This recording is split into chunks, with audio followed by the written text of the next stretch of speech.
মোহতারাম হাজরিন, আজকে আমরা একটা বিশেষ বিষয়ের উপরে কথা বলতে চাই। সেটা হলো মসজিদের গুরুত্ব, তাৎপর্য এবং মসজিদের আদব। আমরা অনেকে মসজিদের আদব, মসজিদের বিধিবিধানগুলো সম্পর্কে খুব ভালো জানি না, যার কারণে মসজিদে ইবাদত করতে এসে গুনাহ কামাই করে চলে যায়। মসজিদ নির্মাণ করে, মসজিদ পরিচালনা করে, মসজিদে গিয়ে ইবাদত করে আমরা সওয়াব চাই, কিন্তু অনেকে আছেন মসজিদ প্রতিষ্ঠা করে গুনাহগার হন, অনেকে আছেন মসজিদ পরিচালনা কমিটিতে থেকে গুনাহগার হন, অনেকে আছেন মসজিদে ইমামতি খতিবগিরি করে গুনাহগার হন, অনেকে আছেন মসজিদে মুসল্লি হয়ে গুনাহগার হন। সেটা কি জন্য হয়? আল্লাহর ঘরের যে আদব আছে, আল্লাহর ঘরের যে বিধিবিধান আছে, সেগুলো না জানার কারণে, সেগুলো না মানার কারণে। এজন্য মসজিদের বিধিবিধানগুলো, মসজিদের আদবগুলো, মসজিদের প্রতিটা নিয়ম এবং আল্লাহর দেয়া প্রতিটা নির্দেশনা, এটা প্রত্যেক ইমানদারের মানা উচিত। আপনি দুনিয়ার কোনো সম্মানিত ব্যক্তির দরবারে, তার অফিসে, তার কক্ষে, তার কাছে গেলে সেখানকার নর্মাল এবং বেসিক যে আপনার ফর্মালিটিসগুলো আছে, সেগুলো যদি আপনি মেনটেন না করেন, অথবা ম্যানার্সগুলো যদি আপনি খেয়াল না করেন, তাহলে সেক্ষেত্রে আপনার এই উপস্থিতিটা বরং তার চোখে ত্রুটিপূর্ণ, দূষণীয় এবং বেয়াদবিপূর্ণ হতে পারে।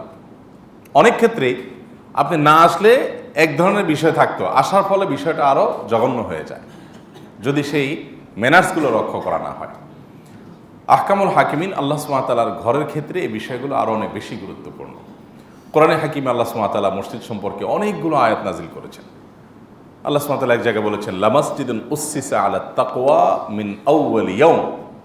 প্রথম দিন থেকেই মসজিদ প্রতিষ্ঠিত হয়েছে তাকওয়ার উপর। মসজিদের ভিত্তি বা ফাউন্ডেশন, এটার স্ট্রাকচারাল ফাউন্ডেশন হয়তো ইট, পাথর, সিমেন্ট, রডের উপরে, বাট এটার স্পিরিচুয়াল ফাউন্ডেশন বা এটার আত্মিক ফাউন্ডেশন, ভেতরগত অন্তর্নিহিত যে ভিত্তি, সেই ভিত্তিটা হলো তাকওয়ার উপরে। অর্থাৎ যারা মসজিদ প্রতিষ্ঠা করবেন, যারা মসজিদ পরিচালনা করবেন, যারা মসজিদে দায়িত্ব পালন করবেন, যারা মসজিদে আসবেন, তাদের সবার মসজিদকে কেন্দ্র করে আগ্রহ হবে মূলত তাকওয়ার ভিত্তিতে। মসজিদ বানাবেন কেন? তাকওয়ার ভিত্তিতে।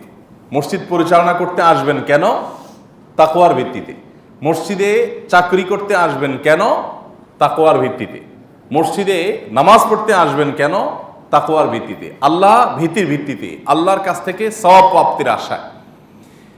এই বিষয়টা এত গুরুত্বপূর্ণ যে আল্লাহ সুবহানাহু ওয়া তাআলা কোরআনে কারিমে স্পষ্টত জানিয়েছেন যে লামাসজিদুন উসসিসা আলা তাকওয়া মিন আউয়াল ইয়াউম। মসজিদের ব্যাপারে মৌলিক কথা মাথায় রাখতে হবে যে এটার ফাউন্ডেশন এবং এটার মূল ভিত্তি হতে হবে তাকওয়ার উপরে।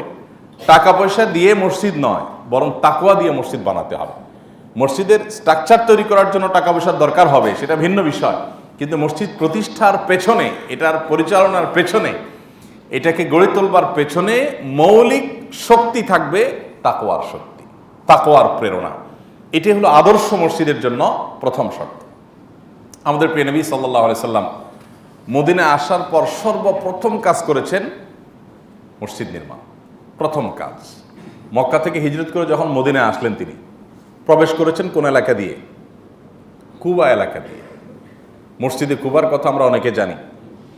এই মসজিদে কুবা, যেটি কুবা এলাকাতে অবস্থিত, মসজিদে নববীর খুব কাছাকাছি, এই মসজিদে প্রিয় নবী সাল্লাল্লাহু আলাইহি ওয়াসাল্লাম এই এলাকাতে প্রবেশ করে এসে এই মসজিদটাকে প্রথম নির্মাণ করেছেন।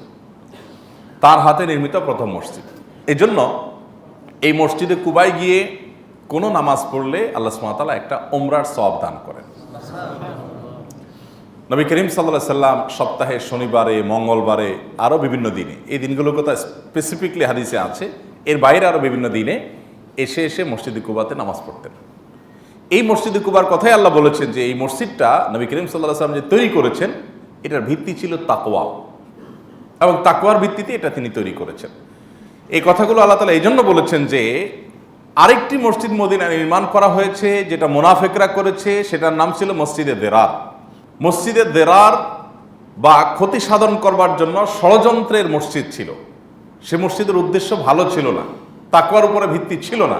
আল্লাহ সুবহানাহু ওয়া তাআলা ওইটাকে কম্পেয়ার করে দেখিয়েছেন যে মসজিদ হতে হলে এই কুবায় যেটা নবী করিম সাল্লাল্লাহু আলাইহি ওয়াসাল্লাম নিজের হাতে তৈরি করেছেন সেটা হতে হবে দুনিয়ার সমস্ত মসজিদগুলোর মডেল, আদর্শ, এবং ওর ভিত্তিতে তাকওয়ার ভিত্তিতে মসজিদ হতে হবে। কোরআন হাকিমে আল্লাহ রাব্বুল আলামিন বলেছেন মসজিদ সম্পর্কে, ইন্নাল মাসাজিদা লিল্লাহ ফালা তাদউ মা'আল্লাহি আহাদা। মসজিদ সব এগুলো আল্লাহর। মসজিদ সব কার? আল্লাহ। অতএব সেখানে আল্লাহ ছাড়া আর কাউকে ডাকা যাবে না, কাউকে আহ্বান করা যাবে না, অর্থাৎ কারোর কাছে দোয়া করা যাবে না, কারোর কাছে সাহায্য প্রার্থনা করা যাবে না, কোনো শিরিক চলবে না। এখানে তাওহীদ প্রতিষ্ঠা করতে হবে। নবী করিম সাল্লাল্লাহু আলাইহি ওয়াসাল্লাম বলেছেন, আহাব্বুল বিলাদি ইলাল্লাহি মাসাজিদুহা। আল্লাহর কাছে সবচেয়ে প্রিয় স্থাপনা, গোটা পৃথিবীতে যত স্থাপনা আছে, যত নগর আছে, যত সভ্যতা আছে, যত সমাজ আছে, এর মধ্যে সবচেয়ে প্রিয় স্থাপনা হলো মসজিদগুলো। অতএব এই মসজিদের সাথে সংশ্লিষ্টতা, এই সংশ্লিষ্টতাও মানুষকে আখিরাতে ভিআইপির মর্যাদা এনে নিবে। নবী করিম সাল্লাল্লাহু আলাইহি ওয়াসাল্লাম বলেছেন, সাবআতুন ইউযিল্লুহুমুল্লাহু ফি যিল্লিহি ইয়াওমা লা যিল্লা ইল্লা যিল্লু। 7 শ্রেণীর মানুষকে আল্লাহ সুবহানাহু ওয়া তাআলা কিয়ামতের ভয়াবহতম দিনে, যেদিন কোনো ছায়া থাকবে না, যেদিনকার গরম এখনকার গরমের চাইতে কত সহস্রগুণ বেশি হবে সেটা বলা কঠিন। সূর্য মাথার খুব কাছাকাছি অবস্থান করবে। এরকম ভয়াবহ গরমে, ঘামে, যেখানে মানুষের হাঁটু পানিতে মানুষ হাবুডুবু খাবে, আরও বেশি পানিতে অনেকে হাবুডুবু খাবে, এটা মানুষের অপরাধের মাত্রার উপর নির্ভর করে। কিন্তু মরণ আসবে না, কিন্তু কষ্ট এবং ভোগান্তি ঠিকই থাকবে। সেই ভয়াবহতম দিনে আল্লাহ সুবহানাহু ওয়া তাআলা 7 শ্রেণীর মানুষকে ভিআইপি প্যান্ডেলের ছায়ায় ভিআইপি হিসেবে রাখবেন। এই সকল গরম এবং রোদ কোনো কিছুই তাদেরকে পাবে না। এই 7 শ্রেণীর মানুষের ভিতরে একটা বিশেষ শ্রেণী হলো ওয়ারাজুলুন কলবুহু মুআল্লাকুন বিল মাসাজিদ। যেই ব্যক্তির মনটা মসজিদে পড়ে থাকে, যার মনটা কোথায় পড়ে থাকে? মসজিদে পড়ে থাকে। তার মসজিদের দিকে সবসময় মন থাকে, সে কেনাবেচা করছে, অফিসে আছে, বাজার করছে, অন্যান্য কাজ করছে, কিন্তু তার মাথায় কখন আজান হবে, কখন সে মসজিদে যাবে, এর জন্য ব্যাকুলতা থাকে। আমাদের বেশিরভাগ মানুষের অবস্থা হলো, আমরা মসজিদে আসার জন্য যতটা ব্যাকুল থাকি, মসজিদ থেকে যাওয়ার জন্য তার চেয়ে বেশি ব্যাকুল থাকি। এটা বোঝা যায় হলো মসজিদে আসার পর নামাজের মধ্যে বৃষ্টি শুরু হলে, ধরেন নামাজ এবং নামাজের পর টানা বৃষ্টি চলছে, মুষলধারে বৃষ্টি, তখন নামাজের পর দেখবেন যে সব মসজিদের আপনার জানালা, দরজা, এই জায়গাগুলোতে যেভাবে ঝুলে থাকি আমরা, তাতে মনে হয় যে হায় রে, বৃষ্টি আইসে তো আমাদেরকে জেলখানায় ঢুকে দিছে, কখন বের হতে পারবো। স্বাভাবিক যে আমাদের কাজকাম থাকবে, আমরা যেতে অস্থির থাকবো, কিন্তু আসার জন্য, ধরেন আপনি যখন বাসায় আসেন, দোকানে আসেন, অফিসে আসেন, মসজিদে আসবেন নিয়ত করছেন, আর জবজবায় বৃষ্টি আসছে, ছাতা নাই হাতের কাছে, আপনি তখন কি করেন? তখন আপনার ভেতর থেকে একটা ফতোয়া দেন। কি ফতোয়া? যে বৃষ্টি হলে জামাতে হাজির হওয়া জরুরি না। এই ফতোয়াটা নিজে নিজে ডেলিভারি করেন, করে এরপর আল্লাহু আকবার নামাজ পড়ে ফেলেন, ঠিক না? এরকম একটা বিল্ডিং এলাকায় দেখা যাবে যে বৃষ্টি শুরু হয়েছে, বিল্ডিংয়ের বের হওয়ার গেটের এখানে 10 জন, 15 জন, 20 জন মানুষ সবাই ওই যে বের হওয়ার সময় মসজিদ থেকে যেরকম সবাই দরজার সামনে মাথা দিয়ে দাঁড়ায় থাকে, তাকায় থাকে বৃষ্টি একটু কমছে কিনা, বাসার নিচে গেটে এরকম জমে থাকে মানুষ, এরকম দৃশ্য দেখা যায়। তাহলে এখান থেকে বোঝা গেল যে মসজিদ থেকে যাওয়ার জন্য আমরা যতটা ব্যাকুল, মসজিদে আসার জন্য এতটা ব্যাকুল না।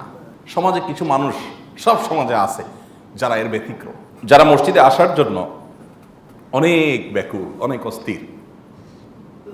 আমি আমার ছাত্র জীবনে এমন 1-2 জন ওস্তাজ পেয়েছি, অনেক বেশি না, 1-2 জন, যাদেরকে দেখেছি যে আজান হয়ে গেলে বা ওয়াক্ত হয়ে গেলে মসজিদে যাওয়ার জন্য তারা ব্যাকুল হয়ে যেতেন, চেহারা বিবর্ণ হয়ে যেত।